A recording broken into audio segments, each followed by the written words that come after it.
In April 1988, 8-year-old April Tinsley disappeared from a quiet neighborhood in Fort Wayne, Indiana. She had been walking a short distance to a friend's house, a route she had taken before without concern. Within hours, the search began, and by the next day, her body was found in a nearby ditch.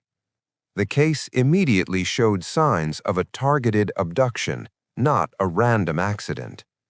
Days later, police received a disturbing message. Someone was watching, and he wanted them to know it. Handwritten notes began appearing, taunting investigators and referencing the crime in detail only the killer could know. The investigation expanded rapidly, focusing first on local offenders and known suspects in the area. Early leads pointed toward individuals with prior offenses, but none could be conclusively tied to the crime. As forensic methods advanced, DNA was recovered, but at the time it could not identify a suspect. For nearly 30 decades, the case remained open, with multiple leads explored but none confirmed. Then, in 2018, a new investigative direction, genetic genealogy, finally identified the man responsible. April Tinsley lived in a quiet residential area of Fort Wayne, Indiana, a neighborhood where children routinely walked short distances without supervision. She was 8 years old, known to follow simple routines, often walking to nearby friends' houses within a few blocks. In the afternoon of April 1, 1988, she left her home to visit a friend, a short and familiar route through the same suburban streets. Witness accounts later confirmed she was seen walking alone, with no immediate signs of distress or interaction. The timeline narrowed to a critical window of minutes, indicating the abduction was fast and likely planned rather than opportunistic. Police initially focused on local offenders, especially individuals with prior records involving children living within close proximity. Door-to-door canvassing began immediately, collecting statements from neighbors, delivery workers, and anyone present in the area. Several early leads suggested suspicious vehicles seen in the neighborhood, but descriptions varied and could not be verified. Investigators also examined family connections and known acquaintances, but no direct link to the crime was established. From the beginning, the direction of the investigation pointed toward a local offender familiar with the area and the victim's routine. The focus shifted to reconstructing April Tinsley's final movements with precise timing and location accuracy. She had left her home in the afternoon, expected to arrive at her friend's house within minutes, but she never reached the destination. Investigators identified the exact route, a short residential path with multiple visibility points from nearby houses.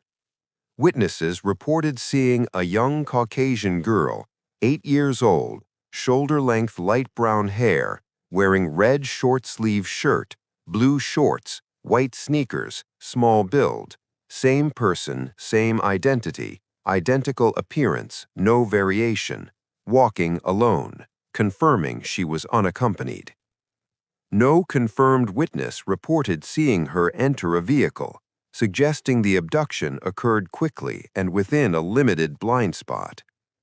Police analyzed the route for concealment points, including driveways, parked vehicles, and areas with reduced visibility.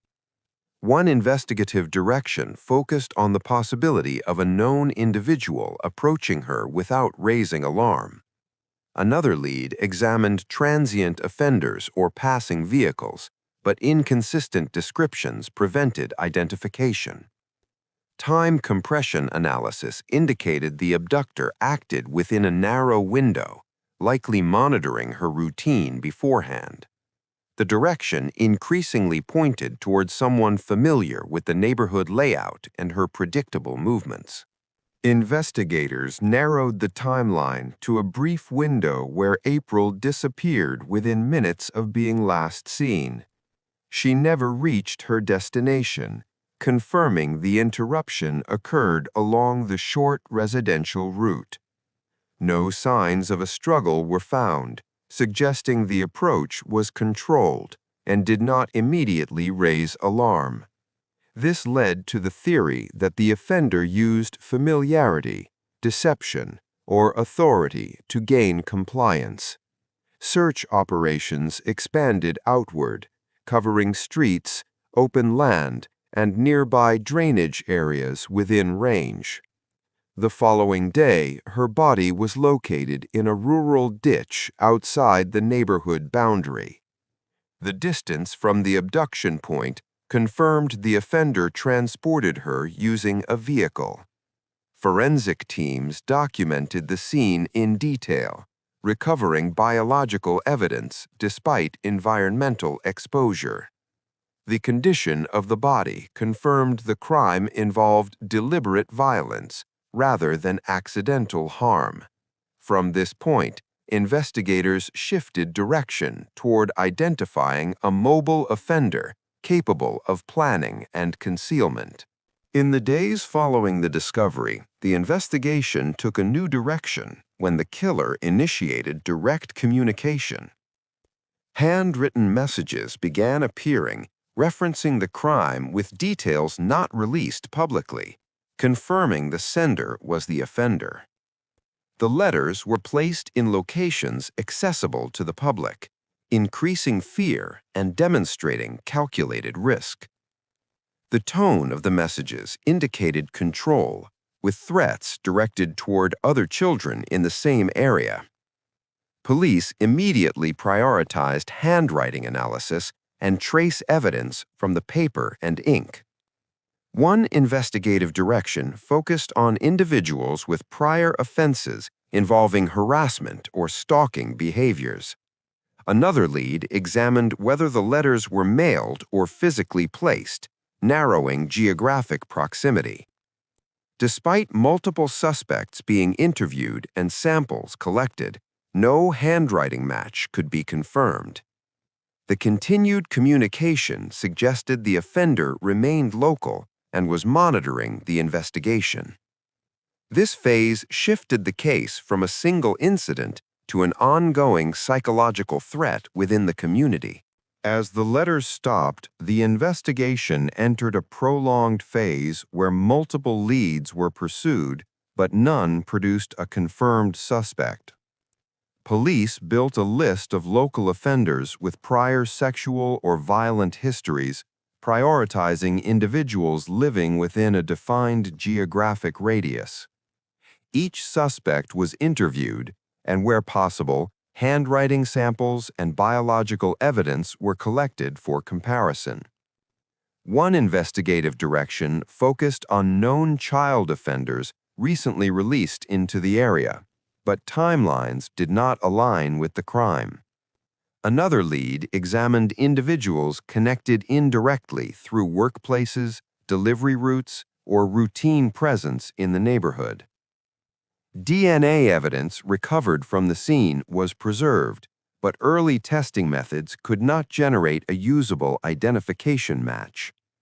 The case was periodically reopened as forensic technology advanced, each time re-evaluating existing evidence against updated databases. Investigators also revisited the letters, analyzing linguistic patterns and psychological indicators to profile the offender. Despite these efforts, no direct link between evidence and a specific individual could be established. Over time, the investigation transitioned into a cold case, with direction maintained but no actionable lead confirmed. In 2018, investigators applied a new direction using forensic genetic genealogy to re-examine preserved DNA evidence. The DNA profile was uploaded to a public genealogy database, searching for partial matches within extended family lines. This produced distant relatives, allowing investigators to begin constructing a family tree spanning multiple generations. The process required eliminating branches systematically, narrowing the pool based on age, location, and gender. One individual emerged as a viable suspect, living in Fort Wayne during the time of the crime and matching the profile criteria. Surveillance was initiated to obtain a direct DNA sample without alerting the suspect. Investigators collected discarded DNA from trash associated with the individual, ensuring legal and procedural compliance. Laboratory comparison confirmed the DNA matched the evidence recovered from the crime scene. This provided the first definitive identification after 30 decades of investigation. The direction of the case shifted immediately from unknown offender to confirmed suspect with prosecutable evidence. Following the confirmed DNA match, investigators moved quickly to identify the suspect as John D. Miller. He was a middle-aged Caucasian male living in Fort Wayne at the time of the crime and matching the constructed profile. Surveillance and background checks confirmed he had no prior convictions that had directly linked him to the earlier investigation. Police executed the arrest without public warning, preventing any attempt to evade or destroy evidence. During questioning, John D. Miller admitted to the abduction and murder of April Tinsley. He also confirmed authorship of the handwritten letters that had taunted investigators and the community. The confession aligned with physical evidence, including DNA and details only the offender could know. The motive remained limited in clarity, with no complex external factors identified beyond offender behavior. April Tinsley's case was officially closed, ending a 30-year investigation with confirmed accountability. The resolution demonstrated how advancements in forensic genealogy can solve cases long considered unsolvable.